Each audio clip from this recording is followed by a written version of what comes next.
Армысыздар, құрметті көрермендер. Бүгінгі ремаркстың саны Ұлыбританиядағы, сондай-ақ монархиялар әлемдегі үлкен траур, Ұлыбритания патшайымы Елизавета екіншінің күйеуі принц Филипптің қазасына арналады. Және біздің арнамыздың аты ремаркс екенін білесіздер. Мен өткен бағдарламада жалпы бұл арна ютубтағы марксизмнің қолдаушылары және олардың өмірі, сондай-ақ марксизм жолында қарсы күрескен түрлі тұлғалардың өмірі жайлы, сондай-ақ марксизммен қатар өмір сүрген әртүрлі идеологиялардың өкілдерінің осы қоян-қолтық жалпы күрескерлік немесе бір зиялы өмірі жайында жалпы алғанда марксизмнің тарихтағы орны туралы баяндалатын арна болмақ. Ал енді сіз принц Филипппен және оның тұлғасы марксизмге қандай қарым-қатынасы, қандай қатысы бар деген сұраққа да мен бірден жауап берейін. Жалпы принц Филипп осы марксизм ұйытқы болған большевизмнің кейін етек алуына қолдау білдірген, сондай-ақ немесе оған мүмкіндік берген десек те болады.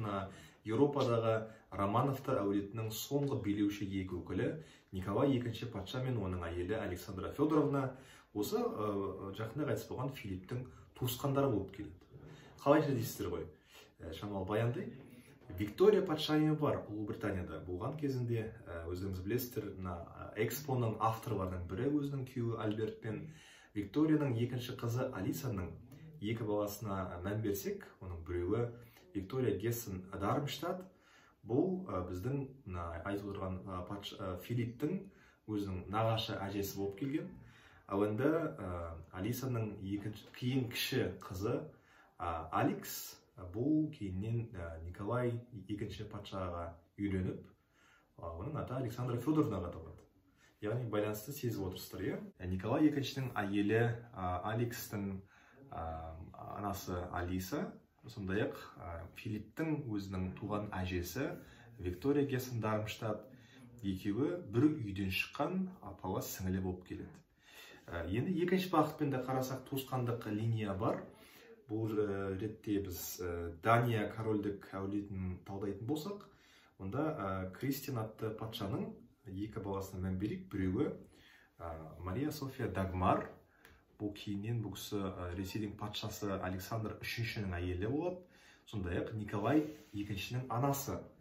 Және де олардың Кристианның екінші баласына мән берсек, ол Георг бірінші атты кейіннен Грецияның патшасы болады. Осы Георг бірінші, ол Филипптің туған атасы болып келеді. Тағы да бір ойлап қарайық. Филипптің атасы бұл Георг бірінші, Георгтың әкесі бұл Кристиан, Дания королі болып келеді. Ал енді екінші тармақтан қараған кезде Николайдың туған анасы Мария София Дагмар, бұл да Кристианның қызы. Георгпен сол жақта Мария София Дагмардың екеуінің арасында туысқандық, ағалық, апалық байланыс бар. Тағы да бір шамалы өтейін ақпаратқа. Георг біріншінің енді әйелі, яғни Георг бірінші деген кім? Бұл Грецияның патшасы және Филипптің атасы деп айттық. Оның әйелі Ольга кезіндегі Романовтар әулетіндегі тағы бір патша Николай біріншінің немересі болып келеді.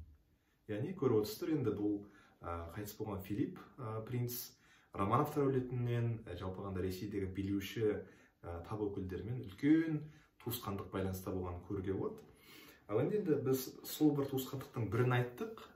Ең қызығы ол Александра Федоровнаның, яғни Алекстің өзіндік бір рөлі десек болады. Жалпы егерде біз осы сол кездегі Ресейдің тарихына, сол кездегі Ресей революциясының тарихына көз шертсек, көп адам осы Александра Федоровнаны кінәлай бастайды. Яғни Ресейдің әрине де бұл бірден бір монархия құлауының себебі әлсіз патша болса, және сондай-ақ әлсіз патшаның жүргізген саясаты болса, екіншіден бұл мәселе келіп тірелетіні сол кездегі Ресейдегі бір демократиялық либералды түрлі күштердің әрине дамығандығын көрсетсе, және олардың әсіресе батыстың елдерімен байланысына қарай мән берілсеңіз, бұл жерден оның өзін өте жоғары атап өту керек. Себебі Ресейдің бір сол 100 жылдықтың ішіндегі, 50 жылдықтың ішіндегі үлкен жауы Жапония болған еді. Жапонияның өзінен бір байланысты байқауға болады. Жалпы Ресейді күйретуде тек қана олар соғысты ғана пайдаланған жоқ. Жапония бірден-бір Ресей революциясының қаржыгері де десек те болады. Неге десеңіз, енді және олар өте қызықты тәсілді пайдаланған еді. Жалпы Жапония мен Финляндия елі арасында өте үлкен байланыстар жатыр, негізін алғаныңызда. Финляндия, білесіздер, ол кезде Ресейдің құрамында, тіпті 40-шы жылдарға дейін, өткен ғасырда 1940 жылдарға дейін Финляндия Ресейге құрамына кіріп келді. Финляндия сол кезде Швеция мен Ресейдің арасындағы көп жылдық соғыстардың денінде осы бір егерде Қазақстанның да мемлекеттігі Ресей империясының тәуелділікке душар болғандай-ақ, сол Финляндияда сондай Қазақстан сияқты кейпін кезінде киген болатын. Бірақ та Финляндия өзіне 30-19 ғасырдың ішінде және оған дейінгі уақыттарда бір алғышарттар қалыптасты. Жапониядан жақсы стратегиялық саяси серіктес тапқан болатын. Соның арқасында өздеріңіз мән берсеңіз, жалпы ғана көптеген революцияшылардың, көптеген большевиктердің, тіпті Ленин сияқты революцияға үлес қосқан үлкен тұлғалардың тарихынан да байқасаңыз, Фин вокзалының, Хельсинки қаласының, жалпы Финляндияның, немесе Карелияның өте бір маңызы зор. Себебі олардың барлығы да кезінде Ресейдегі антимонархиялық, Ресейдегі антибиліктік көптеген настрой дейміз, солардың отаны жалпы алғанда осы ел болған еді. Ал тағы да бір мәселені айта кетейін. Енді біз сол тарихты талдаған кезде, жаңа біз басында бұл әңгімені шалдық. Александра Федоровна бұл тек қана жаңағы мәселе, бұл жерде Ресейді күйдіретуде осы бір сыртқы күштер ғана емес, бір адамдардың рөлі де өте қатты рөл атқарған болатын. Себебі империя не үшін күйреді деген сұраққа жауап беретін кезде, империяны күйреткен бүкіл, мысалға өздеріңіз ойланып қарасаңыздар да, Ресей империясы 1918 жылдары, 10 жылдары бұл өте үлкен территорияны алып жатқан мемлекет. Жалпы алғанда әлемдегі өте үлкен, былайша айтқан кезде, монархиялық держава, ол өзі Ресей империясы. Ал енді Ресей империясы былайша алған кезде жеңілген территория тек қана біреу болды бастапқыда. Ол тек қана Санкт-Петербург қаласының территориясы еді. Ал енді бүкіл империяда барлығында, Мәскеуде, немесе Тулада, немесе Нижний Новгородта қатар бірлескен бір революция болып жатты деп айту өте қиынға жарайды. Себебі бұл былайша айтқан кезде революцияның ұшқыны, шарпыны кейінірек жаңағындай жан-жаққа таралған еді. Бірақ ол кезде Питер берілген болатын, Санкт-Петербург берілген болатын. Жалпы революцияның өзінің бір жеңіске жеткен орталығы осы Санкт-Петербург деді. Ал енді Санкт-Петербург қалайша жеңілді? Ол жердегі бір жеңіске әкелген тұлғалардың бірін осы патшайымды айтайды, Александра Федоровнаны, және оның рөлі неліктен өте жоғары болды, неліктен ол саясатқа араласа білді, және ол қалайша осы бір сондай бір рөліне иеленді деген сұраққа жауапты талдасақ, Александраның өзінің бір персоналиясы, ол Николай екіншіден мінезі жағынан мықтырақ еді.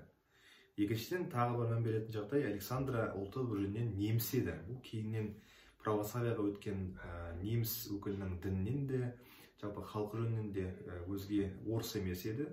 Сондай-ақ Александраның өміріндегі өте бір қызықты факт. Александрның әкесі сол кезде территория билеген, кәдімгідей князьдік, герцогтық билеген азамат еді. Сондай-ақ ол кісінің баласы Эрнст Людвиг кейіннен жаңағы осы князьдікті, герцогтікті өзінің мойнына алған кезде әйелі жоқ болғандықтан Александра Федоровнаны, Александраны, ол кезде аты Алекс, өзінің қасына былайша айтқан кезде енді әйелі ете алмаса да, бірақ та билікке араласуға алып келеді. Өте аз уақыттың мөлшерінде бұл ол кезде Александраның жалпы алған ықпалы бір 2-4 жылдың арасында болды деп болады. Бірақ та мен ойымша Алекс өте үлкен саяси көзқарас қалыптастырып үлгерді ол кезде. Сол кезде Германия билеу арқылы, өйткені Германия ол уақыттарда өте сондай бір шиеленіскен территория, я мықты Бисмарк өтті, я унификацияға бір герман ұлттық духтың, ұлттық патриотизмнің қалыптасуына негіз қалыптасқан болатын. Бірақ та Германия әлі де түрлі бөлшекке бөлінген мемлекет еді. Сол мемлекеттердің бірінде осындай жап-жас және талапты қыз Алекс өзінің бір саяси амбицияларын орындауға мүмкіндік алады. Себебі әлі ешқандай да бір патшайым емес еді, әлі Ресейге үйленетінін ол да білмейді, ол әлі Николай екіншіні кездестіретінін білмейді. Бірақ дегенмен де алғашқы бір мемлекетшілдік, мемлекетті басқару формаларын Алекс сол уақыттың өзінде көрген секілді. Ал енді кейінге келсек, мәселе неліктен өте үлкен мемлекеттер Англия секілді, Франция секілді кейбір мөлшерде әрине ақш өзіне көп ондай бір миссия қоймады, бір әлемдік бірінші ел болған деген, немесе Ресей империясын әлсіретем деген ондай бір тапсырмаларды өз алдына 20-шы ғасырдың басында ақш қойған жоқ. Бірақ дегенмен де ол сияқты елдердің көздегені Ресей мен Германияның бір бітіскенін қолдамау, себебі бірінші соғыс кезінде ең үлкен Еуропаны құлдырататын күш бұл Ресей мен Германияның бірігуі еді. Ал енді Ресей тағындағы отырған әлсіз адамның әйелі Герман өкілі болғандықтан, сондай-ақ ол кісі жаңағы Эрнст Людвиг дедік қой, ол Вильгельм патшамен де өте жақсы байланысты еді. Бұл Вильгельм Германия императоры, кейін 18-ші жылы ол да тақтан айырылады, бірге Романовтармен бірге. Егер Ресей империясын айырып жатса, Германияда Вильгельм тақтан кетеді. Сондықтан да Алекстің рөлі жалпағанда Ресей империясын әлсіретуде де, оны Германия мен екі арадан күшейтудегі рөлі де тарихта әлі аз зерделенген. Бірақ та мұндай фактілер өте көп, яғни оларды былай қазбалап ашып қарасаңыз, жалпы бір шағын ғана адамдардың өмірінен түсінікті, олар маңызды адамдар, бірақ соның өзінде шағын адамдардың өзі тарихты жасаған, және олардың өзіндік бір таңдаулары тарихта үлкен едәуір өзгешеліктер немесе үлкен едәуір өзгерістер әкелгенін көрсек болады. Неге десеңіз, сол бір 18 жылдың жалпағанда 17 жылдың оқиғалардың негізі желісінде өздеріңіз білесіздер, фашизм сияқты дүние өте кең етек алып дүниеге келеді. Гитлердің тұлғасы былайша айтқан кезде сол негізде қалыптасады. Екіншіден, сол бір шарпын, сол бір мисс-менеджмент дейміз, Ресей империясында болған кеңес одағы секілді түрлі ысырапқа да, түрлі бір идиотизмға да жол берген, және өзінің бір ерекшеліктері барды. Әрине оны жоққа шығаруға болмайды, өйткені кеңес одағының жеңістері де, үлкен ұлы жеңілістері де бар. Бірақ та соның бәрін бір негізге әкелген бірден бір тұлғалардың бірі осы Ресейдің патшайымы Александра Федоровнаны атап өтуге болады. Енді бүгінге осы жалпағанда бір тақырыпты бастап, екінші тақырыптың басын шамаға шарпуға мүмкіндік алдық. Ал енді осындай өзге де түрлі әңгімелерді, түрлі талдауларды тыңдағыңыз, көргіңіз келсе, менің артымнан алыстамаңыздар. Эфирде болған бүгін Ремаркс.